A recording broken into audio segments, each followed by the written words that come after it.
পূর্ববর্তী যুগের কোন এক বুজুর্গের দরবারে ওখানে একজন নতুন আগন্তুক আসলেন, যে আগন্তুককে লা ইয়ারিফুহু আহাদুম মিনহু, ওখানকার কেউ ওই ব্যক্তিকে চিনে না, নতুন ব্যক্তি। উনি এসে বসে ওই মজলিসে উপবিষ্ট একজন মানুষের দিকে খুব তীব্র দৃষ্টি হেনে তাকালেন, খুব গভীর দৃষ্টি হানলেন। এইভাবে তাকিয়ে থেকে ওই লোকটা আবার উঠে চলে গেল। ওই লোকটা চলে যাওয়ার পরে যার দিকে তাকিয়েছিলেন ওই ভদ্রলোক এসে, সেই লোকটা উঠে এসে এই শেখের কাছে বলছেন, হযরত আমার খুব ভয় লাগছে, আমার দিল ধড়ফড় করছে। কেন, কি হয়েছে? হযরত ওই যে একটু আগে একটা লোক আসলো, এসে আমার দিকে খুব তীব্র দৃষ্টি হানলো, গভীর দৃষ্টিতে তাকালো, আপনি কি দেখেছেন? উনি বললেন, হ্যাঁ দেখলাম তো। ওই লোকটাকে দেখে আমার ভয় লাগছে, আমার মনে হচ্ছে ওই লোকটা মানুষরূপী ফেরেশতা, উনি মালাকুল মাউত, অ্যাঞ্জেল অফ ডেথ, মৃত্যুর ফেরেশতা আজরাইল আলাইহিস সালাম। আমার ভয় লাগছে, আমার মনে হচ্ছে উনি এসে আমার জান কবজ করে নিন। তো কি করা? হযরত আপনি একটু ব্যবস্থা করে দেন, আমাকে অমুক দ্বীপে পাঠিয়ে দেন। যেই দ্বীপের কথা বলছে সেই দ্বীপের দূরত্ব এখান থেকে 8 দিনের বেশি লাগে, আর সাধারণ বাহনে গেলে সেটা প্রায় মাসখানিক লাগে। এত দূরের দ্বীপ, সমুদ্রের মাঝখানে, ওইখানে পাঠিয়ে দেন। উনি বললেন, আমি কিভাবে পাঠাবো? বলে, আপনি হাওয়াকে আদেশ করেন, বাতাসকে বলেন। উনি বললেন, বাতাস কি আমার কথাই চলে যে আমি বললেই বাতাস নিয়ে যাবে? ওই ভদ্রলোক নাছোড় বান্দা, সে বলছে, হযরত বাতাস আপনার কথাই চলে না, কিন্তু আপনি যেই মনিবের কথা মেনে চলেন, বাতাস সেই মনিবের কথা মানে। অতএব আপনি আপনার মনিবকে, আল্লাহকে বলেন, আল্লাহ বাতাসকে আদেশ করবে। আপনি আপনার মনিবকে, আল্লাহকে বলেন, উনি বাতাসকে আদেশ করবেন, বাতাস আমাকে ওইখানে নিয়ে যাবে। মৃত্যুর ভয়ে সে কোনো পন্থা বাদ দিচ্ছে না, হুজুর যত এড়ায় সে তত আঁকড়ে ধরে। যাই হোক, ওই আল্লাহ তাআলার কাছে দোয়া করলেন, আয় মাওলা, তোমার এই বান্দা দুর্বল, সে বড় ভয় পাচ্ছে, তুমি তার ভয়টা, তার রওটা দূর করে দাও, তাকে তুমি ওখানে অমুক দ্বীপে পৌঁছিয়ে দাও। আল্লাহ ওয়ালা দোয়া করেছেন, মাওলায়ে পাক কবুল করেছেন। সাথে সাথে তার ফলাফল দেখা গেল যে হঠাৎ একটা ঘূর্ণিবায়ু আসলো, বাতাস এসে ওই লোকটাকে ওখান থেকে উঠিয়ে নিয়ে চলে গেল। চলে যাওয়ার পরে বেশ কিছুক্ষণ পর, ওই লোকটা চলে যাওয়ার কিছুক্ষণ পরে, ওই যে ব্যক্তি, যেই ব্যক্তি তীব্র দৃষ্টি হেনেছিল এই লোকটার দিকে, ওই লোকটা আবার মজলিসে এসেছে। মনে আছে তো আপনাদের? যার দৃষ্টির ভয়ে এখান থেকে অমুক দ্বীপে চলে গেছে, প্রায় মাসখানিকের দূরত্বের দ্বীপ, আর দ্রুতগামী বাহনে গেলে 8 দিনের দূরত্বের দ্বীপে চলে গেছে। সেখানকার ওই লোকটা আবার এসেছে। আসার পরে বুজুর্গ তাকে ডাকলেন, কাছে ডেকে বললেন, বাবা ভাই, তুমি এ কি করলা? তুমি আসলা মসজিদে, মজলিসের একটা আদব আছে, মানুষকে কষ্ট দিতে নাই, তুমি এমন তীব্র দৃষ্টি হানলা লোকটার দিকে, লোকটা ভয় পেয়ে গেল, সে মরণ ভয়ে ভীত হয়ে গেল। কেন তুমি তাকিয়েছিলা? বলো, এভাবে কেন তাকিয়েছো? সে লোক বলে, হুজুর, কানে কানে বলো, হযরত আমি মালাকুল মউত, আমি মৃত্যুর ফেরেশতা। আল্লাহ তাআলা মানুষ এবং প্রাণীকুলের জান কবজের দায়িত্ব আমাকে দিয়ে রেখেছেন। কখন কার কোন জায়গাতে কোন স্থানে মউত হবে, এটা আল্লাহ তাআলা আমাকে জানিয়ে রেখেছেন। আমি যথাসময়ে ওই জায়গা থেকে তার রূহটা কবজ করি। হযরত আমি এসে যে তীব্র দৃষ্টি হেনেছি, এটার বড় কারণ হলো, যে লোকটা এখানে বসা ছিল, আমার কাছে যে নথি আছে সেই নথি অনুযায়ী সেই লোকটা এখান থেকে বহু দূরের একটা দ্বীপ, যেই দ্বীপে যেতে কম করে হলো 8 দিন লাগে, এরকম এক দ্বীপে তার মৃত্যু লেখা, অথচ মৃত্যুর সময়টা মাত্র কিছুক্ষণ পরে। তো আমার তো কখনো ভুল হয় না কারো রূহ কবজ করার সময় যে একজনেরটা করতে গিয়ে আরেকজনেরটা করে লাইছি। মাঝে মাঝে ভুল হয় কি হয় না? আমাদের ডাক্তার সাহেবদের, ইঞ্জিনিয়ার সাহেবদের, বড় বড় মানুষদের মাঝে মাঝে ভুল হয় কি হয় না? একটা কাটতে গিয়ে ভুলে আরেকটা কেটে ফেলছে, পোঁচ আরেকটায় লেগে গেছে, এরকম হয় কি হয় না? তিনি বলছেন, আমার তো কখনো ভুল হয় না, কিন্তু আমি মিলাতে পারছিলাম না, যেই লোকটার মৃত্যু মাত্র কিছুক্ষণ পরে, কয়েক মিনিট পরে, এত দূরের এক দ্বীপে লেখা, যেখানে যেতে মিনিমাম 8 দিন সময় লাগে, এই লোকটা ওখানে যাবে কিভাবে? আদৌ কি সেই লোকই, নাকি আমি ভুল করছি, অন্য কাউকে ইয়ে করছি? এজন্য আমি এখানে এসে খুব ভালোভাবে তীব্র দৃষ্টি হেনে তাকে দেখেছি। আমানতুন নাযরা ইলাইহি, আমি তার দিকে খুব গভীর দৃষ্টিতে দেখেছি যে এই লোক সেই লোকই কিনা। আমি দেখলাম এই লোক সেই লোক, আমার কোনো ভুল হচ্ছে না। আমি আমার আদেশ পালনের জন্য, মাওলা আমাকে যে আদেশ করেছেন সেটা পালনের জন্য যথাসময়ে যথাস্থানে থাকা আমার দায়িত্ব, তাই আমি সেখানে পৌঁছে গেলাম। এই লোক সেখানে কিভাবে যাবে সেটা আমার জানা নাই। আমার কাজ আমাকে করতে হবে, যথাসময়ে যথাস্থানে থাকতে হবে, আমি সময় মতো ওখানে গিয়ে দেখি যার জন্য আমি পেরেশান ছিলাম ওখানে কিভাবে যাবে, কিভাবে যেন সে আমার আগেই ওখানে গিয়ে বসে আছে। আমি সেখানে তার রূহ আর জান কবজ করে জায়গা মতো পৌঁছে দিয়ে আবার আপনার কাছে এখানে এসেছি। ইদা জাআ আজালুহুম লা ইস্তাখিরুনা সাআতাও ওয়া লা ইস্তাকদিমুন। যখন যার মৃত্যু আসবে, যখন যার মওত লেখা আছে, 1 মিনিট আগে হবে না, 1 মিনিট পরে হবে না। ওয়া ইয়ালামু মুস্তাকাররাহা ওয়া মুস্তাওদাআহা। যেখানে যার মরণ ওই জায়গা তাকে টানতে থাকে, যেখানে যার মরণ ওই জায়গা তাকে টানতে থাকে। যেই সময় তার মরণ ওই সময় তাকে ওই জায়গায় টেনে নিয়ে যায়। আমি একবার দিনাজপুর গেলাম, যাওয়ার পরে ওখানে আমার সাথে এক ভদ্রলোক দেখা করলেন। তার মন খুব মুষড়ে আছে, মনটা খুবই খারাপ। দোয়া চাইলেন। পাশের বড় হুজুর যিনি ছিলেন ওই অঞ্চলের, উনি আমাকে বললেন যে হুজুর একটু দোয়া করে দেন, এর মনটা খুবই খারাপ। কি হয়েছে? মাত্র 3 দিন আগের ঘটনা। মা অসুস্থ, খুব বেশি অসুস্থ না, মোটামুটি। মাকে নিয়ে ডাক্তারের কাছে যাবে। ছেলে মাকে মোটর সাইকেলের পিছনে বসিয়েছে। মা চলো তোমাকে ডাক্তারের কাছে নিয়ে যাই, হসপিটালে নিয়ে যাই, তোমাকে দেখিয়ে এনে আবার এখানে রেখে দেবো। মা বলছে যার দরকার নাই রে বাপ। ছেলে বলছে মা তুমি অসুস্থ থাকবা আর আমি তোমার চিকিৎসা করাবো না, আমি বসে থাকবো, আমার তো শান্তি হয় না মা, আমি সারাক্ষণ অস্থির থাকি, কাজে আমার মন বসে না। চলো। মাকে সাথে করে নিয়ে মোটর সাইকেলে পিছনে মাকে বসিয়ে, এই পাশে তার বাড়ি, মাঝখানে একটা ওই যাওয়ার পথে একটা রেল লাইন পড়ে। তো রেল লাইন পার হচ্ছে, তাড়াতাড়ি করার জন্য পার হচ্ছে। আল্লাহর কি কুদরত, চাকাটা যখন একটা চাকা 2 রেল লাইনের মাঝখানে আরেকটা আরেক পাশে, এই অবস্থায় গাড়িটা বন্ধ হয়ে গেছে। এখন সেই গাড়িটাকে সে কি করছে, স্টার্ট দিচ্ছে। এদিকে যখন এই কাজটা করছিল, পার হচ্ছিল, তখন একটা ট্রেন বেশ দূরেই ছিল, খুব কাছে না। এখন এই মোটরসাইকেল পার হতে দেখে ওখানে ট্রেনের যে ইঞ্জিনিয়ার উনি কি করেছেন, হর্ন দিয়েছেন, কিন্তু গাড়ি গেছে থেমে। এখন সে গাড়িকে এরকম টানাটানি করতে করতে ট্রেন চলে আসছে।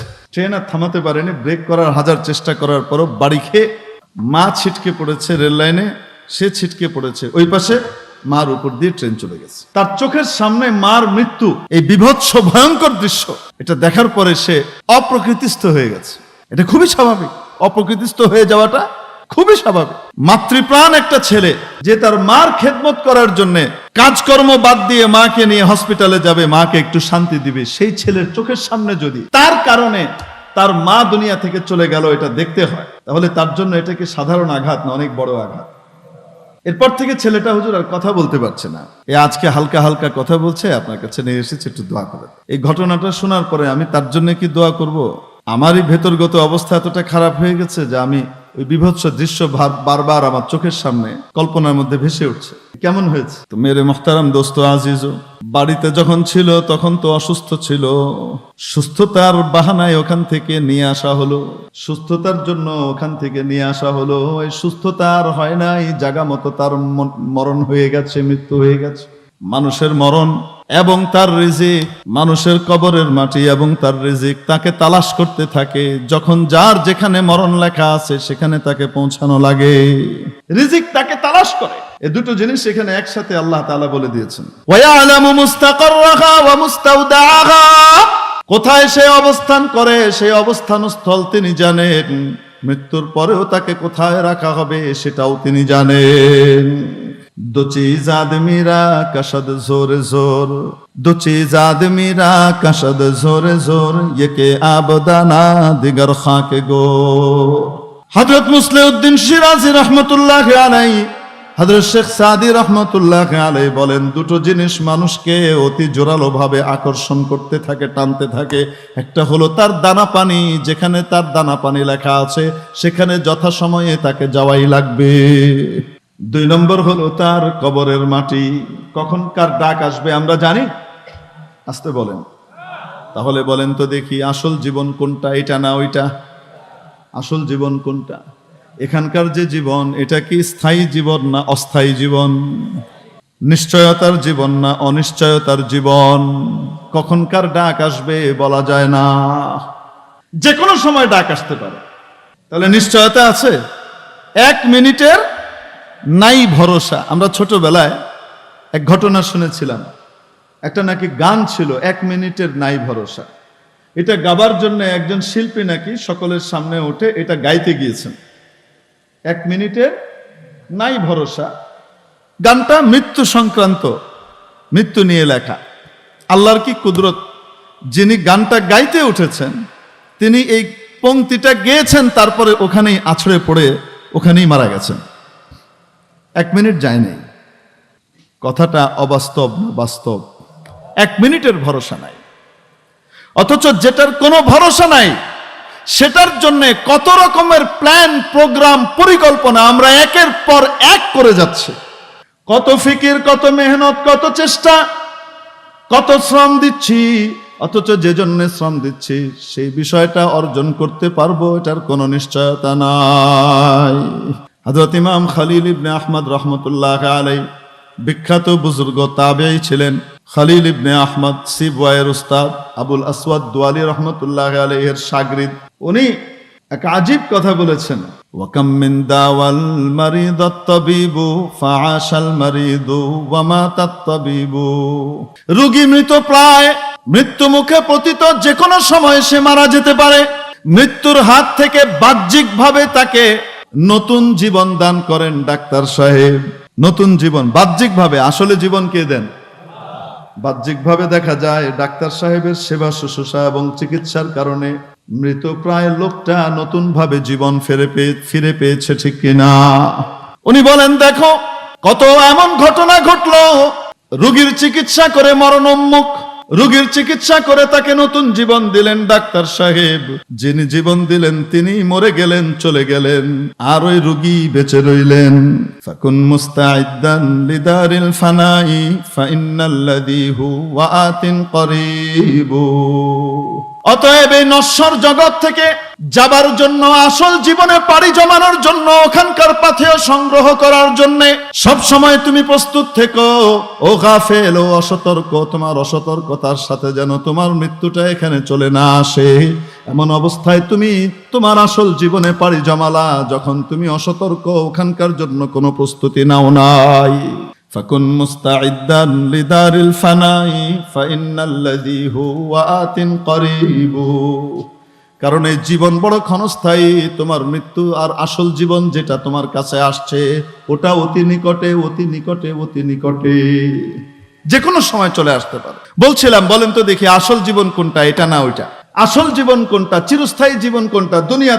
দুনিয়ারটা না আখিরাতেরটা? দুনিয়ার জীবনের ব্যবস্থা যদি কেউ করে দেয় তার জন্য আমরা কি পরিমাণ কৃতজ্ঞতা প্রকাশ করি যে আমার দুনিয়ার জীবনে সুখের ব্যবস্থা করে দিয়েছে, সুখের দিশা দিয়ে দিয়েছে। উনি আমাকে একটা পরামর্শ দিয়েছিলেন, যে পরামর্শ অনুযায়ী চলার কারণে আজকে আমি পথের ফকির থেকে আজকে আমি বিশাল শিল্পপতি। এরকম মানুষ অনেক সময় বলে কি বলে না? উনি আমাকে হাত ধরে এনে সামান্য পুঁজি দিয়ে দিয়েছিলেন, আমাকে উনি এনে ব্যবসাটা শিখিয়ে দিয়েছিলেন, আর সেটার উপরে ওনার ওই দিক নির্দেশিত পন্থায় চলার কারণে আজকে আমি দেশের একজন নামজাদা শিল্পপতি। আমার এখন শত শত গাড়ি, লক্ষ লক্ষ লক্ষ শ্রমিক আমার পেছন পেছন দৌড়ায়, আমি আজকে এত সম্মানিত। এরকম মানুষ বলে কি বলে না? এই ক্ষণস্থায়ী জীবন, অনিশ্চয়তার জীবনে যদি কেউ রাস্তা দেখিয়ে দেয় আর ব্যবস্থা করিয়ে দেয়, তার প্রতি আমরা কি পরিমাণ কৃতজ্ঞ থাকি। মেরে মোহতারাম দোস্ত, আজিজ ও বুজুর্গ, আপনার আমার চিরস্থায়ী জীবন, চিরকালের জীবন, ওই জীবনে কিভাবে আমি সুখে থাকব, কিভাবে শান্তিতে থাকব, সেই পন্থা আমাকে আপনাকে দেখিয়ে দিচ্ছেন নবীর ওয়ারিস হাদারাতে উলামায়ে কেরামরা, আলেম ওলামারা, হাফেজে কোরআনরা। আমাকে আপনাকে চিরস্থায়ী জীবনে মুক্তির পথ, চিরস্থায়ী জীবনে বাঁচার পথ, চিরস্থায়ী জীবনে সুখ পাওয়ার পথ এবং পন্থা আমাকে আপনাকে বাতলে দিচ্ছেন। এবং এই বাতলে দেওয়ার জন্য ওনারা নিজেদের জীবন, যৌবন, বার্ধক্য, পৌরত্ব সবকিছু মাদ্রাসার মধ্যে, মসজিদের মধ্যে বিলীন করে দিচ্ছেন। আপনার আমার পেছনে মেহনত করতে করতে কিভাবে আমরা দুনিয়া থেকে বেঁচে আখিরাতমুখী হই, কিভাবে আমরা আসল জীবনে সুখ লাভ করতে পারি, দুনিয়ার জীবনে নীতির জীবন, সুখের জীবন, দুর্নীতিমুক্ত জীবন আমরা অর্জন করতে পারি, এটার জন্য মেহনত করেন, নিরলসভাবে চেষ্টা করেন আলেম ওলামারা, উম্মত এবং জাতির রাহবররা। ঠিক ঠিক তারা আমাদের চিরকালের মুক্তির ব্যবস্থা করিয়ে দেন, দেখিয়ে দেন। রাসূলের নির্দেশনাগুলো আমাদেরকে শুনিয়ে দেন, শুধু শুনিয়ে দেন না, প্র্যাকটিক্যালি আমাদের পেছনে দিন রাত নিরলস মেহনত করে শ্রম দিয়ে আমাদেরকে জান্নাতমুখী করে দেন, জান্নাতের মালিক বানিয়ে দেন। তাদের প্রতি আমাদের কৃতজ্ঞতা বোধ কি পরিমাণ আছে আমার আপনাকে একটু যাচাই করে দেখা দরকার। যদি ওদিকে কৃতজ্ঞতা না থাকে আর মনে করি মাদ্রাসায় 2-4টা টাকা দিয়েছি, আমাদের টাকায় মাদ্রাসা চলে, নাইলে তারা খাইতো কেমনে, পড়তো কেমনে, আমার চেয়ে নিমখারাম তাহলে আর কেউ নাই, আমার চেয়ে অকৃতজ্ঞ তাহলে আর কেউ নাই। আমি বলছিলাম আপনাদেরকে, মনে আছে তো ওই যে বদল্লা, মনে নাই? বদল্লা কাকে বলো? কামলা। কামলা যে খেতে কাজ করে, তার দুপুরের খাবারের দায়িত্বটা কে নেয়? গৃহস্থ নেয়, বাড়িওয়ালা নেয়। কেন? যদি সে ওই খাবারের দায়িত্বটা সে নেয়, তাহলে দুপুর বেলায় খাবার দাবার রান্না করতে আর খাইতে খাইতেই কামলাদের টাইম যাবেগা, তাহলে কাজ নষ্ট হবে, কাজ পড়ে থাকবে। বলেন না কেন? এটা একজন গৃহস্থ বুঝে যে আমার জন্য খাটতেছে, আমার কাজটা করে দিচ্ছে, তার জন্য তার খাবার দাবারের ব্যবস্থাটা করার দায়িত্ব আমার, না হলে আমার ক্ষতি। মেরে মুহতারাম দোস্ত, আমার আপনার চিরস্থায়ী জীবন, আখিরাতের জীবন, শুধু তাই না, দুনিয়ার জীবনেও কিভাবে সুখ শান্তি সফলতা পাবো, নবী পাক সাল্লাল্লাহু আলাইহি সাল্লামের তরিকা অনুযায়ী চলার মাধ্যমে কিভাবে দুনিয়ার জীবনে আমি সুখময় জীবন লাভ করব, আখিরাতের জীবনটাও আমার সুখের হবে, এই মেহনত করার জন্য আলেম ওলামা আমার আপনার পিছনে, আমার আপনার জন্য কাজ করে যাচ্ছেন। তাহলে তাদের খাবার দাবারের এবং অন্যান্য দায় দায়িত্বগুলো নেওয়ার জিম্মাদারি কাদের? ওনাদের না আমাদের? আমরা যদি সেই দায়িত্ব পালন না করি, তাহলে মনে রাখতে হবে যে আমরা নিজেরাই ক্ষতিগ্রস্ত হব। বুঝাইতে পারি নাই মনে হয়। মেরে মুআজ্জাজ হাজিরিন, বলছিলাম ওই যে বদল্লা, উনি উদাহরণ দিচ্ছিলেন, মাওলানা ফরিদ উদ্দিন আল মুবারক সাহেব জিদা মজদুহ উদাহরণ দিচ্ছিলেন যে ওনাদের এলাকায় একবার এরকম কি হয়েছে, এই বদল্লার দল কাজ করতে গেছে, কামলার দল কাজ করতে যাওয়ার পরে দুপুর বেলায় যখন খাবার খাওয়ার জন্য তারা বাড়িতে এসেছে, তো আসার পরে এখানে দেখে বাড়ির যে কর্তা, উনি তো নাই, গৃহকর্ত্রী যিনি, তিনি তো আছেন ভেতরে, তেরা এসে খাবার দাবার চেয়েছে। তো যেহেতু গৃহের যিনি মালকিন, গৃহকর্ত্রী, উনি অত্যন্ত পর্দানুসীন, এজন্য কোনো কথাও বলেননি, শরীর দেখানো তো দূরের কথা, হাত দেখানো তো দূরের কথা, আওয়াজও শোনান নাই। ওরা যা যা চাচ্ছে পর্দার নিচ দিয়ে সব সেগুলা কি করছে, ঠেলে ঠেলে দিয়ে দিচ্ছে। পানি, তো দেখে পর্দার নিচ দিয়ে পানি চলে আসছে, ভাত চলে আসছে, তরকারি চলে আসছে, নুন লাগবে, লবণ চলে আসছে, যা বলে তাই চলে আসে। বুঝতে পেরেছেন? এই পর্দার নিচ দিয়ে সবকিছু আসছে। বিকেল বেলায় ওই হাজী সাহেবের বাড়ির সামনে বিশাল ভিড়। কি ব্যাপার? ভিড় কেন? পুরো এলাকার লোকজন জমায়েত হয়ে গেছে এবং তারা বলছে, হাজী সাহেব, আপনার ছেলে যে বিদেশ থেকে আপনার জন্য একটা ম্যাজিক পর্দা পাঠাইছে, ওটা তো আপনি আমাদেরকে বলেন নেই। তুমি বলতেছে, কিসের ম্যাজিক পর্দা? না, একজন দুইজন না, এই কামলাদের ফুল গ্রুপ এই কথা বলছে, তারা নিজের চোখে দেখছে। হ্যাঁ, আমরা দেখছি যে এই পর্দার কাছে যাই চাওয়া হয় তাই চলে আসে, পর্দার কাছে যাই চাওয়া হয় তাই চলে আসে। ম্যাজিক পর্দা, তারা নাম দিছে কি? ম্যাজিক পর্দা। এই পর্দার নিচ দিয়ে যাই চাওয়া হয় তাই চলে আসে। কেন? আমরা পানি চাইছি, পানি আসছে, আমরা রুটি চেয়েছি, রুটি এসছে, ভাত চেয়েছি, ভাত এসছে, তরকারি চেয়েছি, তরকারি এসছে, আমরা লবণ চেয়েছি, লবণ এসেছে, সবকিছু এসেছে। অতএব এটা ম্যাজিক পর্দা। যখন এই কথা বলেছে, তখন হাজী সাহেব বড় আফসোসের সাথে মাথায় হাত দিয়ে বলতেছে, হায় রে হায়, আমি এমন কামলার দল আনছি যাদের এতটুকু বুঝ বুদ্ধি নাই, যেটা পর্দার থেকে আসে নাই, ও পর্দার পিছনে আরেকটা হাত যে আছে এটার খবরের নাই। বলেন দেখি, এই যে ভাত এসেছে, পানি এসেছে, লবণ এসেছে, তরকারি এসেছে, পর্দার আড়াল থেকে আসলো, পর্দা দিয়েছে নাকি পর্দার পেছনে একটা হাত সক্রিয় আছে? ও আমার প্রিয় ভাইরা, চাকরি একটা পর্দা, ক্ষেত খামার একটা পর্দা, ব্যবসা বাণিজ্য পর্দা, রিজিকের যতগুলো মাধ্যম আমরা দেখি এগুলা সব এক একটা পর্দা। এই পর্দার পেছন থেকে আমার আপনার জন্য রিজিক সরবরাহ করেন, জোরে বলুন কে? আরো আস্তে কে? সেই রব্বুল আলামিন, তিনি আমাদের সকলের রিজিক দাতা, ঠিক কিনা? আস্তে বলুন, রিজিক দাতা কে? যখন আমাদের যা দরকার তখন যিনি সেটা সরবরাহ করেন যথাসময়ে, সেই সত্তার নাম হলো রব। মনে আছে না নাই? আমাদের রব কে? আমাদের সৃষ্টিকর্তা কে? আল্লাহ। দেখেন, যখন একটা বাচ্চা জন্ম নেয় তখন তার শরীরের পুষ্টি, তার শরীরের বৃদ্ধি, এটা আল্লাহ তাআলা রেখে দিয়েছেন তার মায়ের বুকের দুধের মধ্যে, ঠিক কিনা? মায়ের যে দুধ, সেই দুধের মধ্যে আল্লাহ তাআলা তার পুষ্টি রেখে দিয়েছেন, তার শারীরিক বৃদ্ধি ওখানে রেখে দিয়েছেন। তো যখন শিশু জন্ম লাভ করে তখন তার মুখে দাঁত থাকে, তো দাঁত থাকে না? বড় বড় দাঁত নিয়ে আসছেন, এরকম হয় না। কেন? এখন তার দাঁতের দরকার নাই, এখন তার দাঁতের দরকার, এখন দাঁত না থাকা দরকার। কারণ যদি ওই সময় দাঁত থাকে তাহলে মায়ের স্তনে শিশু না বুঝে কামড় দিবে, ওই জায়গাটা আহত হয়ে গেলে, ক্ষত বিক্ষত হয়ে গেলে আর দুধ খাওয়াতে পারবে না মা। যখন বাচ্চা একটু বড় হয়, 6 মাস 7 মাস হয়ে যায়, 8 মাস 9 মাস হয়ে যায়, আস্তে আস্তে তার ছোট ছোট দুটো দাঁত দেখা দেয়, উপরে নিচে দুধ দাঁত দেখা দেয় কিনা? 6 মাস 7 মাস পর থেকে শিশুকে দুধের সাথে সাথে হালকা হালকা অন্যান্য খাবারও দিতে হয়, বলেন না কেন? যখন 2 বছর হয়ে যায়, এই বাচ্চা এখন মাছ মাংস খাওয়ার যোগ্যতা লাভ করে, এখন তার গোশত খেতে হয়, মাছ খেতে হয়, বিভিন্ন খাবার দ্বারা তার শরীরের অপূরণীয় বিষয়গুলো পূর্ণতা পাবে। এজন্য ওই সময় তার গোশত খাবার জন্য বড় বড় দাঁত দরকার, এজন্য তার মাড়ির দাঁতগুলো আস্তে আস্তে উঠে যায়। যখন যেটা দরকার তখন যেটা সরবরাহ করেন, যথাসময়ে যিনি সরবরাহ করেন সেই সত্তার নাম কি? শুধু সৃষ্টি করেই ছেড়ে দেন নাই, বরং সৃষ্টির পরে যথাসময়ে যখন যেটা দরকার ওটা পাঠিয়েছেন। যার জন্য যেটা দরকার ওটা পাঠিয়েছেন, যার জন্য দরকার নাই পাঠান নাই। যখন একটা পুরুষ 15, 16, 17 বছরে উপনীত হয়, তখন তার চোয়ালের চারিপাশ দিয়ে আস্তে আস্তে লোমগুলো বড় হতে থাকে, দাড়ি বেরিয়ে আসে। বলে না কেন? আসে কি আসে না? ছোটবেলায় 1000 চেষ্টা করলেও দাড়ি বেরোবে না। এখন তার দাড়ি আসা দরকার, তার পৌরুষের সময় এসেছে। এই সময়ে তার বিভিন্ন ফিতনা থেকেও তাকে বাঁচতে হবে, এবং এখন তার সৌন্দর্য ওই দাড়ির মধ্যে। এজন্য যথা সময়ে তার দাড়ি আল্লাহ সরবরাহ করেন। নারীকে করেন নাকি? বলেন না কেন? নারীকে করেন না। কাকে দেন? এটা পুরুষকে দেন, ছোটবেলায় দেন। একবার দাড়ির বয়ান করছে এক হুজুর, বয়ান করার পরে এক লোক বড় যুক্তিবাদী, সে উঠে দাঁড়িয়ে বলেছে, দাড়ি তো জন্মের সময় ছিল না, অতএব এটা একটা অপ্রয়োজনীয় বিষয়, এটা রাখতেও পারে কেউ, নাও রাখতে পারে, আমি দাড়ি রাখবো না।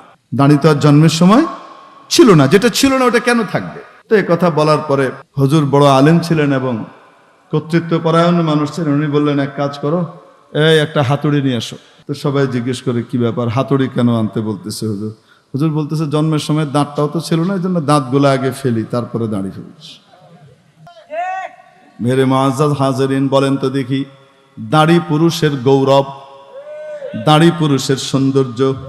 নবীজি মুহাম্মদুর রাসূলুল্লাহ সাল্লাল্লাহু আলাইহি ওয়াসাল্লাম একবার কসম খেয়ে একটা কথা বলছিলেন, আমি কসম করছি ওই সত্তার, ওই মহান সত্তার, আমি প্রশংসা করছি ওই সত্তার।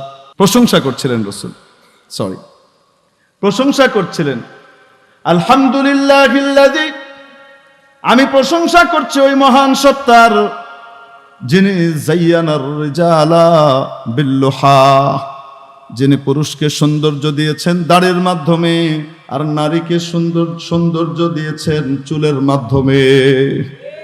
বিয়ে করার সময় গিয়ে আপনারা দেখেন না যে চুল কত বড়, কয় না জ্ঞান? সব দেখার সময় এটা দেখে চুল আছে নাকি চুল নাই, একটু দেখে লো, টাক্কা মাইয়া লো, এত লাভ নাই, বলে কি বলে না? তো এখানে তো রুচিটা ঠিক আছে, চুল যত বড় হয় তত বেশি নারীর সৌন্দর্য, চুল যত বেশি ঘন হয় নারীর সৌন্দর্য তত বেশি হয়, ঠিক কিনা? বলেন দেখি, যদি কোনো নারী একদম ক্লিন শেভড হয়ে আসে, বিয়ের আগ দিয়ে স্মার্ট হয়ে আসে, কি আমার এখন বিয়ে হবে যেহেতু, তাই একদম চুলটুল থাকলে এটা কেমন লাগে, জঙ্গল টঙ্গল, তাই আগে একদম স্মার্ট করে চেঁচিয়ে মুছে পরিষ্কার করে শেভ করে, ক্লিন শেভ, তেলে চকচকে করে, মাথা টাক করে যদি সামনে এসে বলে আসসালামু আলাইকুম, বিয়া করবেন? কেন? আপনি কেবেন সর্বনাশ, এটা তো ডাইনের লাইন লাগে, এটা তো বেড়া বেড়া লাগে, কিরবিড়ি তো নপুংসক লাগে দেখতে, ইয়াল্লাহ এটা কি জিনিস, কয় না কেন? একটা মেয়ে যদি তার চুল চেঁচে ফেলে, পরিণত বয়সের মেয়ে, তাহলে তাকে দেখতে যেমন বিশ্রী লাগে, একজন পুরুষ যখন পরিণত বয়সে তার দাড়ি চেঁচে ঘুরে, ফেরেশতাদের কাছেও তাকে দেখতে ওরকম বিশ্রী লাগে। মুসলিহ উম্মত হযরত শেখ সন্দীপী রহমতুল্লাহ আলাইহির মুখে আমি হাজারো বার শুনেছি কথা, হযরত বলতেন কুতুবুল আলম শেখুল আরব ওয়াল আজম শেখুল ইসলাম মাওলানা রাসূল সৈয়দ হুসাইন আহমদ মাদানী রহমাতুল্লাহ আলাইহির সামনে যদি কোনো দাড়ি চাচা লোক এসে মুসাফা করতে আসতো, উনি দেখে এত রাগান্বিত হতেন, চেহারা লাল হয়ে যেত, মুসাফা করতেন না। বলতেন সরকার দো জাহান सल्लल्लाहु अलैहि वसल्लम का चेहरा तुझे अच्छा नहीं लगता है, तुझ जैसे बेगैरत से मैं मुसाफा नहीं करता। নবীজির চেহারার চেয়ে তোমার অন্যের চেহারা ভাল লাগে? দো জাহানের সর্দারের মায়াবী সুন্দর চেহারাটা তোমার ভাল লাগে না? ওই স্টাইল তোমার ভাল লাগে না? অন্যগুলো ভাল লাগে? ও মুসলমান, এইরকম বেগায়রত, আত্মমর্যাদাহীন, আত্মপরিচয়হীন মুসলমানের কোনো দরকার আমার নাই। মুসাফা করবো না, যাও। দাড়ি রাখবো তো ইনশাআল্লাহ। কে কে রাখবো হাত উঠাই। আয় আল্লাহ আমাদের হাতগুলাকে কবুল করে নেন। আয় আল্লাহ আপনার হাবিব বলেছেন মান তাশাব্বাহা বিকওমিন ফাহুয়া মিনহুম, যার সাথে যার মিল হবে কিয়ামতের দিন তার হাসর তার সাথে হবে। আয় আল্লাহ আপনার হাবিব ও মুমিন ছিলেন, আমরাও ঈমানদার হওয়ার চেষ্টা করছি মাওলা। আয় আল্লাহ আমাদের মুখটাকেও আমরা আপনার হাবিবের মুখের সাথে মিলানোর চেষ্টা করছি। মাবুদ গো, কিয়ামতের দিন আমাদের হাসরটাও আপনার হাবিবের সাথে করে দিয়ে করবো তো ইনশাআল্লাহ। মেরে মুআজ্জাজ হাজিরিন, বলছিলাম আমাদের সকলের স্রষ্টাকে। আমি আসলে বয়ানটা এখান থেকে শুরু করছিলাম, এখান থেকে শুরু করতে গিয়ে কেমনে যেন ওইদিকে গেছে। আমাদের সকলকে বানিয়েছেন কে? শুধু চেহারাটাই বানাইছেন না, একটা স্বভাবও দিছেন, কয় না কেন? কুকুর, বিড়াল, শুয়োর, হাইওয়ান, জানোয়ার, হাতি, ঘোড়া, মানুষ, এই সব কিছু বানিয়েছেন কে? আকৃতি একরকম, হাতির আকৃতি আর ছাগলের আকৃতি একই রকম, কয় না কেন? না ভিন্ন? আলাদা আলাদা আকৃতি দিয়েছেন এবং প্রত্যেককে আলাদা আলাদা স্বভাব আর নেচার দিয়েছেন, বলে না কেন? কুকুরও লেজ নাড়ে, বিড়ালও লেজ নাড়ে। কুকুর লেজ নাড়ে কখন? যখন সে খুব আনন্দ প্রকাশ করে, কৃতজ্ঞতা প্রকাশ করে, খুশি হয়, তখন লেজ নাড়ে। মনে হয় আপনারা জানেন না কখন লেজ নাড়ে। আর বিড়াল লেজ নাড়ে কখন? খুশি হওয়ার সময়, যখন সে হামলা করবে, ওই যে কইতেছে কাজ্জা লাগলে, মানে যখন সে পায়তারা কষে, সে ফন্দি আটে, এখন একজনের উপরে বা কারো উপরে সে কি করবে? হামলা করবে, অ্যাটাক করবে। ওই অ্যাটাকে রাগ দিয়ে পরিকল্পনার সময় তার লেজ এরকম এরকম এরকম করে লড়তে থাকে। দেখেছেন না? দেখেন নাই? এই যে দুইজনের দুই রুচি আর স্বভাব, এটা দিয়েছেন কি? ফিরআউন মূসা আলাইহিস সালামকে প্রশ্ন করলো মার রব্বুকুমা ইয়া মূসা, ও মূসা তোমাদের রব আবার কে? আমি তো বড় খোদা, আবার রব কেডা? হযরত মূসা আলাইহিস সালাম জবরদস্ত উত্তর দিলেন, ওরে ফিরআউন তুই নিজেকে খোদা দাবি করিস, মুখে বলতেছে না, কিন্তু কথাটার অর্থ হলো এটা, খোদা দাবি করিস। আরে খোদা দাবি করিস, তুই তো জানিস এদেরকে তুই বানাস নাই, তোরেও তুই বানাস নাই, তোরেও তো একজন বানাইছে, সেটাকে তো তুই আবার কই থেকে খোদা হইলি? বানাইছে কেডা? যিনি বানাইছেন তিনি মালিক। এবং শুধু তাই না, উনি যেমন বানাইছেন যথাসময়ে সবকিছু সরবরাহ করেন উনি, ঠিক কিনা? قال ربنا الذي أعطى كل شيء خلقه ثم هدى, বললেন আমাদের রব তো হলো সেই মহান সত্তা যিনি প্রতিটি সৃষ্টিকে আলাদা আলাদা আকৃতি দিয়েছেন এবং প্রত্যেককে আলাদা আলাদা নেচার আর স্বভাব দিয়েছেন। বলেন না কেন? আগুন বানিয়েছেন কে? পানি বানিয়েছেন কে? আগুনের কাজ হলো পুড়িয়ে দেওয়া, জ্বালিয়ে দেওয়া, পানির কাজ হলো জ্বালানো বন্ধ করা। বলে না কেন? এই বিপরীত রুচিটা দান করেছেন কে? এখন যদি কেউ বলে না আকাশ থেকে শুধু বৃষ্টি কেন হবে, এটা ইনসাফের যুগ, আমরা সম অধিকার চাই, আকাশ থেকে যেমন পানির বৃষ্টি হয় আগুনেরও একটা মর্যাদা আছে, এক মাস আগুনেরও বৃষ্টি হওয়া উচিত। যদি কেউ এরকম দাবি করে, এই দাবি, এই সম অধিকারের দাবি, এটা কি প্রাকৃতিক দাবি না অপ্রাকৃতিক দাবি? এটা কি বাস্তব দাবি না অবাস্তব দাবি? এটা কি সুস্থ মস্তিষ্কের সুস্থ মানুষের দাবি না পাগলের দাবি? কারণ নেচার দিয়েছেন কে? এক একটার নেচার এক এক রকম। বৃষ্টি হলে কত সুন্দর ফল ফলাদি তৈরি হয়, আগুনের বৃষ্টি হলে তো সব ধ্বংস হয়ে যেত, এক মাস লাগতো না, এক সপ্তাহ বৃষ্টি হইলে আর খুঁজে পাওয়া যেত না কাউকে। আগুনের বৃষ্টি হলে আল্লাহ আল্লাহ আল্লাহ বলেন দেখি, নারীকে তৈরি করেছেন কে? পুরুষকে তৈরি করেছেন কে? বলেন দেখি, ছাগলকে তৈরি করেছেন কে? আমি 10 মিনিটে শেষ করছি। আজ মাছকে তৈরি করেছেন কে? স্বভাব এক না ভিন্ন? মাছকে বলেছেন পানিতে থাকবি, ওখানেই তোর শান্তি, তোর নেচারটা পানির মতো করে বানানো হয়েছে, পানির উপযোগী করে বানানো হয়েছে। ছাগলকে বলে দিচ্ছেন লেদবি চেনবি কাঁঠাল পাতা খাবি কিন্তু ডাঙ্গায় থাকবি, পানিতে যাবি না। কয় না কেন? ছাগলও মানতেছে তার রবের কথা, মাছও মানতেছে তার রবের কথা। যাকে যেই নেচার দিয়ে তৈরি করেছেন সেরকম বিধান দিয়েছেন, সে সেই বিধান অনুযায়ী আমল করে সুখে শান্তিতে আছে, ঠিক কিনা? এখন যদি কোনো মাছ বলে আমরা এই সমস্ত পরাধীনতা মেনে নিতে পারবো না, আমি স্বাধীন দেশের, স্বাধীন সাগরের, স্বাধীন নদীর স্বাধীন মাছ, পৃথিবীতে কত নতুন নতুন আবিষ্কার হয়েছে, দামি দামি গাড়ি, প্লেন এসেছে, রকেট এসেছে, নভোচারীরা নভোযাত্রা করছে রকেটে করে, আমি এগুলো দেখতে পাচ্ছি না, এটা হতে পারে না, আমার অধিকার আছে, আমি এখন ওখানে যাব। এখন যদি মিছিল করে মাছের দল পানি থেকে বের হয়ে আসে, তাহলে স্বাধীনতা পাবে, শান্তি পাবে, না তিলে তিলে মরবে? ছাগলকেও নেচার দিয়ে দিছেন জমিনে থাকবি, খবরদার যাবি না পানিতে, তোকে এখানকার উপযোগী করে তৈরি করা হয়েছে, তুই এখানে থাকবি, ঠিক কি ঠিক না? তোর কাজ এখানে, পানিতে না। দেখবেন ছাগল আল্লাহর কথা মানে না, মানে না। আপনি দেখবেন ছাগলকে যদি আপনি পানিতে নিতে চান, টেনে নিতে পারবেন তো? হ্যাঁ, টানার কারণে গলায় ফাঁস লেগে চোখ বেরিয়ে আসবে, তারপরেও ছাগল পুকুরে নামবে না, নদীতে নামবে না। তার সামনের পা দুইটাকে এরশাদ সাহেবের লাঙ্গল বানায় দিবে, মাটি ফেড়ে ফেলবে, তারপরেও সে কি করবে না? যাবে না, ঠিক কি ঠিক না? এখন যদি কোনো ছাগল বলে পৃথিবী নামক এই গোলার্ধের 4 ভাগের 3 ভাগ পানি আর 1 ভাগ মাটি, আমাকে এই ক্ষুদ্র 1 ভাগের মধ্যে বন্দি করে দেওয়া হয়েছে, আমি এখানে থাকবো না, আমি এখন সাগরে নেমে পানির ভেতরে গিয়ে নতুন নতুন আবিষ্কার দিই, এই ছাগল বাঁচবে না তিলে তিলে মরবে? নারী আর পুরুষকে তৈরি করেছেন কে? পুরুষের নেচার আর নারীর নেচারের ভিতরে পার্থক্য আছে না নাই? স্বভাবের মধ্যে পার্থক্য আছে না নাই? একটা নারী শিশু, একটা ছোট্ট বাচ্চা শিশু, মেয়ে শিশু আর একটা ছেলে শিশু, 2-2.5 বছরের 2টা বাচ্চার কোলের মধ্যে আপনি 2টা বল দিয়ে দিয়েন, ছেলেটা বল নিয়ে এটা লাথি মারবে, উপর থেকে ছিঁড়ে মারবে, আর মেয়েটা বলটা নিয়ে কোলের ভিতরে এরকম করে ধরবে। করে কি করে না? কেন? তাকে নেচার দেওয়া হয়েছে, মাতৃত্বের নেচার, আগলে রাখার নেচার, হেফাজত করার নেচার, ভালোবাসার নেচার, যার কারণে তার ভিতরে এই মাতৃত্বের স্বভাব প্রবল।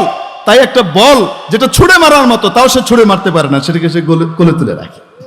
এই নেচার দিয়েছেন কে? এই স্বভাব তৈরি করেছেন কে? যিনি স্বভাব তৈরি করেছেন তিনি জানেন কে কোন জায়গার উপযুক্ত। এজন্য নারীকে তৈরি করেছেন বাহিরের জন্য নয়, নারীকে তৈরি করেছেন ঘরের জন্য। তাই মাওলা আদেশ করেছেন 22 নম্বর পারার 1ম পৃষ্ঠায় আল্লাহর আদেশ, ওয়াকারনা ফি বুয়ুতিকুন্না, ও নারীরা তোমরা তোমাদের বাড়ির মধ্যে অবস্থান করো, বাইরে যেও না। এই আদেশটা মোল্লার না আল্লাহর? আরো আস্তে কার? মোল্লা যে আদেশটা শোনায় নিজের থেকে শোনায় না, আল্লাহর বাণী শোনায়। ওয়াকারনা ফি বুয়ুতিকুন্না, ও নারীরা তোমাদের বাড়ির মধ্যে থাকো, বাইরে যেও না, বাইরে যেও না, বাইরে যেও না। একান্ত কোনো প্রয়োজনে যদি বাইরে যাওয়াই লাগে, পরপুরুষের সামনে যদি একান্ত কোনো কারণে যাওয়াই লাগে, জাহিলি যুগের নারীদের মতো এক্সপোজ করে খোলামেলা হয়ে বের হয়েও না, বরং ঢেকে ঢুকে বের হও। ওয়ালা তাবাররাজনা তাবাররুজাল জাহিলিয়াতিল উলা। কিভাবে বের হবে? এই সূরার শেষ অংশে মাওলা আদেশ করেন, ইয়া আইয়ুহান নাবিয়্যু কুল লিআজওয়াজিক, ও নবী আপনি আদেশ করেন আপনার স্ত্রীদেরকে, ওয়া বানাতিক আপনার নারীদের, আপনার মেয়েদেরকে, ওয়া নিসাইল মুমিনিন এবং ঈমানদারদের নারীদেরকে আদেশ করেন, বলে দেন ইউদিনিনা আলাইহিন্না মিন জালাবিবিহিন, যেন তারা তাদের উপরে তাদের জিলবাবগুলোকে লটকে দেয়। যদি বাইরে যেতে হয় জিলবাব লটকিয়ে যেতে বলেছে। এই আদেশ কার? জিলবাব কি জিনিস বলবো? এমন বড় চাদর জাতীয় কাপড় যেটার মাঝখানটা মাথার উপরে রাখলে চারিদিকের প্রান্ত তার নিচের পা পর্যন্ত ঢেকে দেয়, এরকম কাপড়কে কি বলে? তাহলে বোরকার বিধান কি মোল্লার না আল্লাহর? আসতে বলেন কার? যদি এটা না করো তাহলে বিপদে পড়বা। বাইরে যাওয়ার সময় যদি প্রোটেকশন না নাও তাহলে বিপদে পড়বা, অশান্তিতে ভুগবা, তুমিও অশান্তিতে ভুগবা, অন্যকেও অশান্তিতে ফেলবা, ঠিক কিনা? এজন্য বলেন দেখি, একজন সুস্থ সুন্দর ভালো মা একটা সুন্দর জাতি উপহার দেয়। মায়ের কাজ সাধারণ নয়। মায়ের কাজ হলো শিশুকে এমন সুন্দর করে বড় করে তোলা, এমন আদব কায়দা শিক্ষা দেওয়া। বাচ্চা তখন খালি শিখে আর শিখে, তার মায়ের সংস্পর্শে থেকে এত ভালো মানুষ সে হবে, জগতের জন্য বড় একটা সম্পদ হবে, ঠিক কিনা? সোনার মানুষ ছাড়া সোনার দেশ গড়া যাবে, কয় না কেন? সোনার মানুষ ছাড়া সোনার দেশ গড়া যাবে না? সোনার মানুষ লাগবে। সোনার মানুষ কোথায় তৈরি হয়? মার কোলে। সর্বপ্রথম কার কোলে? মা যদি চাকরিতে চলে যায়, মা যদি এখানে ওখানে ঘোরাফেরা করে আর ফুটবলে লাথি মেরে বেড়ায়, তাহলে সন্তান আর যাই হোক না হোক জুনায়েদে বাগদাদি হবে না। মা বাবার খেদমত গুজার সন্তান হবে না, ঠিক কিনা?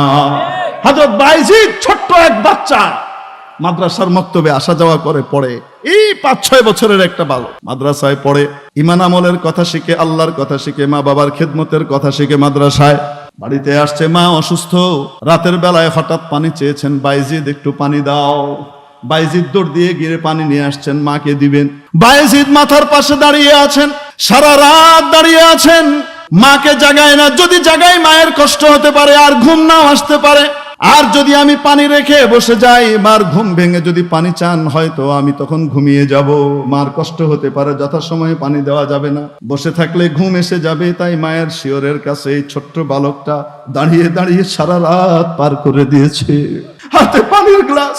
ভোর রাত্রে তাহাজ্জুদের সময় মায়ের ঘুম ভেঙেছে, মা ঘুম থেকে উঠে বলে, হঠাৎ তাকিয়ে দেখে বাইজিদ হাতে গ্লাস নিয়ে দাঁড়ানো। বাবা বাইজিদ, কখন থেকে দাঁড়িয়ে আছো? মা যখন থেকে বলেছেন তখন পানি নিয়ে এসে আপনি ঘুমিয়ে গিয়েছিলেন। বাবা কেন জাগালা না? আপনার কষ্ট হবে মা, তাই জাগাই নাই। আরে পানিটা রেখে বসে পড়তা, উঠলে আমাকে দিতা। মা বসে থাকলে ঘুম এসে যাবে আমার, তুমি পানি চাইলে হয়তো আমি সময় মতো পানিটা দিতে পারবো না মা। এজন্য দাঁড়িয়ে দাঁড়িয়ে কাটিয়েছি। মায়ের মুখ দিয়ে দোয়া বেরিয়ে গেল, ও আল্লাহ, তোমার এই ছোট্ট বান্দা তোমার আদেশ নিষেধ মায়ের খেদমতের কথা এমন ভাবে পালন করেছে। মাওলা, তুমি আমার ছোট্ট কলিজার ধনকে সুলতানুল আরিফিন, জগতের মুকুটহীন সম্রাট, অলিকুল সম্রাট বানিয়ে দিও। এই বায়েজিদ বুস্তামি ভবিষ্যতে এত বড় আল্লাহওয়ালা হয়েছিলেন, বুজুর্গ হয়েছিলেন। হাজার হাজার মানুষ ওনার হাতে তওবা করেছে, হাজার হাজার মানুষ ইসলাম গ্রহণ করেছে, কুফরি ছেড়ে দিয়েছে, জান্নাতের পথের প্রতীক হয়েছে। সুলতানুল আরিফিন, সমস্ত বুজুর্গদের সর্দার, অলিকুল সম্রাট হিসেবে উনি স্বীকৃতি লাভ করেছিলেন। এরকম বায়েজিদ বুস্তামি, আব্দুল কাদের জিলানী, হযরত জুনায়েদে বাগদাদী রহমতুল্লাহ আলাইহির মতো সন্তান আমাদের দরকার আছে না নাই? জুনায়েদ বাগদাদী, আব্দুল কাদের জিলানী, বায়েজিদ বুস্তামির মারা ফুটবল খেলতো, হাডুডু খেলতো, তলা ছাড়া কাঁপছে না, যে কাঁপ উঠাইলে তলা বেড়ে যায়। বলেন না কেন? এই স্বভাব বিরুদ্ধ কাজ যখন করবে, তখন জাতির জন্য দুর্ভোগ বয়ে আনবে, নিজের জন্য দুর্ভোগ বয়ে আনবে, ঠিক কি ঠিক? ও আমার প্রিয় ভাইয়েরা, এজন্য স্বভাব অনুপাতে যে বিধান দান করেছেন, যার যে স্বভাব সেই স্বভাব অনুযায়ী বিধান দিয়েছেন কি? ওই বিধানাবলীর নাম হলো দ্বীন ইসলাম। কি নাম? সূরাতুর রুমে 23 নম্বর আয়াত, 30 নম্বর আয়াত রব্বুল আলামিন তাই বলেন, ফাকিম ওয়াজহাকা লিদ-দীন হানিফা।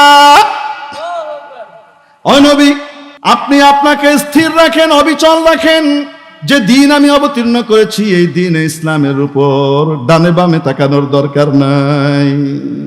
কেন? এখানকার প্রতিটা বিধান নারী, পুরুষ এবং মানুষের সৃষ্টির যে নেচার, সেই নেচার এর সাথে সামঞ্জস্যপূর্ণ মিলিয়ে তৈরি করেছে বিধানগুলো, তার নেচারের সাথে, তার স্বভাবের সাথে মিলিত, তার স্বভাবজাত বিধান। ফিতরাতাল্লাহ আই ইত্তাবিউ ফিতরাতাল্লাহ, অর্থাৎ আপনি আল্লাহর দেওয়া স্বভাবের অনুসরণ করেন। দ্বীন ইসলামের প্রতিটা বিধান মানুষের জন্মগত যে স্বভাব, সেই স্বভাবের প্রতিবিম্ব। সুবহানাল্লাহ। আল্লাতী ফাতারান নাসা আলাইহা, যে স্বভাবের উপরে রব্বুল আলামিন মানুষকে তৈরি করেছেন, মানব জাতিকে বানিয়েছেন, সেই স্বভাবের উপর আপনি অনুসরণ, সেই স্বভাবের অনুযায়ী যে দিন, সেই দিনের অনুসরণ আপনি করেন।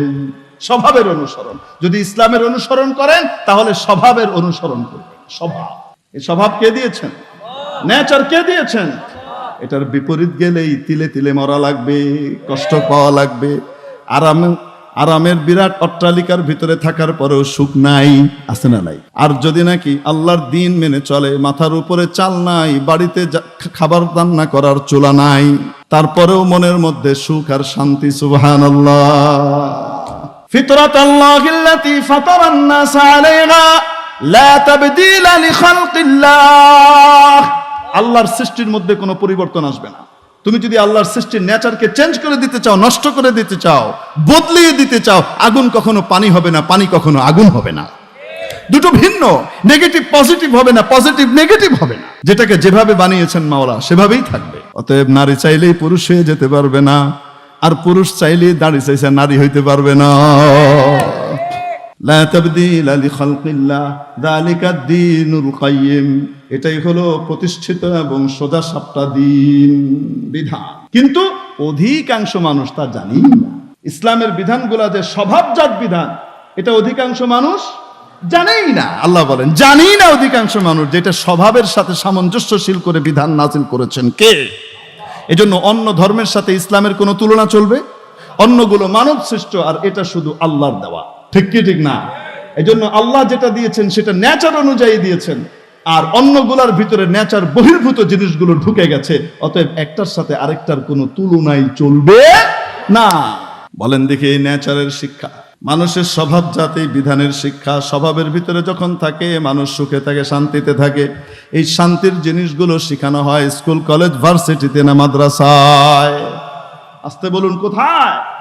বলে নিজেদের বাচ্চাদেরকে সুস্থ নাগরিক হিসেবে তৈরি করার জন্য মাদ্রাসায় দেওয়ার দরকার আছে না নাই? এর কোনো বিকল্প বর্তমান জমানায় নাই। যে যাই কোক না কেন, আমি একদম টাইট করেই বলি, নাই। আমাদের যুগে বাংলাদেশে, এই উপমহাদেশে মাদ্রাসার বিকল্প নাই। মানুষ বানানোর জন্য এখন মাদ্রাসার বিকল্প নাই। আগে স্কুলের ভিতরে ধর্মের বিশাল একটা অংশ ছিল, যারা পড়াতেন তারাও ধার্মিক হইতেন। এখন মাশাআল্লাহ হিন্দু শিক্ষক ইসলাম ধর্ম শিক্ষা পড়ায়, সাড়ে সুবহানাল্লাহ। এই দিয়ে ইনশাআল্লাহ দিনদার, পরেজগার, নেককার, নামাজি হয়ে যাবে, তাই না? হ্যাঁ, সিলেবাস চেঞ্জ করতে করতে করতে কই গিয়ে পৌঁছাইছে? শিক্ষাগুরুর মর্যাদা, শিক্ষকের মর্যাদা। একটা কবিতা ছিল কি ছিল না? বাদশাহ আলমগীর কুমারে তাহার পড়াইতো এক মৌলভী দিল্লির, আছে না নাই? সেখানে ঘটনাটা কি লেখা? কবিতার আকৃতিতে লেখা। এত বড় সম্রাট, দিল্লির সম্রাট, যার এরিয়া সাম্রাজ্য কত বড় ছিল?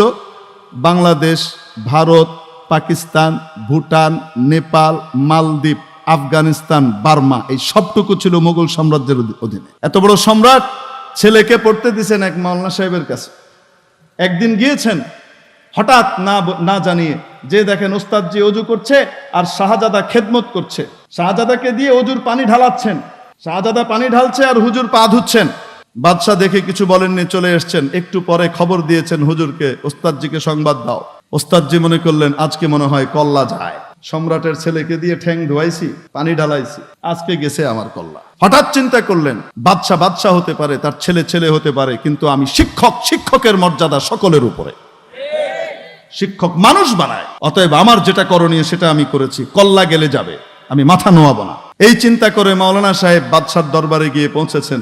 বাদশাহ বললেন, ওস্তাদজি আপনার কাছে পাঠালাম ছেলেটাকে আদব শেখার জন্য, সে তো কিছুই শিখলো না, বেয়াদব হলো। আমি তো বড় হতাশ, আপনার কাছ থেকে তো কিছুই শিখলো না, আদব কায়দা তো শিখলো না। ওস্তাদজি ভেবাচাকা খেয়ে গেছেন, বুঝতে পারছেন না এই কোন দিক থেকে তীর আসতেছে, এই বাতাসের বৃষ্টির ছাট কোন দিকে আসে। আমি তো উত্তর বায়া ধরছিলাম ছাতি, আমি তো দক্ষিণ দিক থেকে আইতেছে।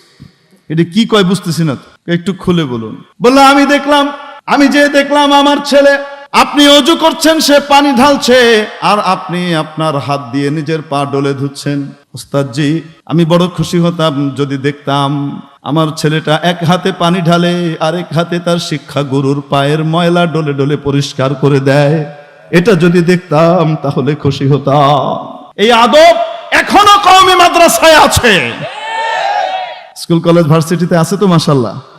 এটা আগে ছিল আমাদের স্কুলের সিলেবাসে, এখনো আছে তো এই কবিতাটা? হ্যাঁ, এখন নাই তো। এখন যেহেতু নাই তো শিক্ষকের আদব তো ঠিকঠাক মতোই করে, ভিসি শালার দুই গালে জুতা মারো তালে তালে, তো ছাত্র মন পয়দা হইতেছে। আল্লাহ হেফাজত করুন বলি আমিন। তাহলে আমাদের সুসন্তান পয়দা করতে হলে মাদ্রাসার বিকল্প আছে এখন। আল্লাহ আমাদেরকে, আমাদের বাচ্চাদেরকে দিনদার, পরহেজগার, সুস্থ রুচির মানুষ হিসেবে গড়ে তুলবার তৌফিক দান করেন।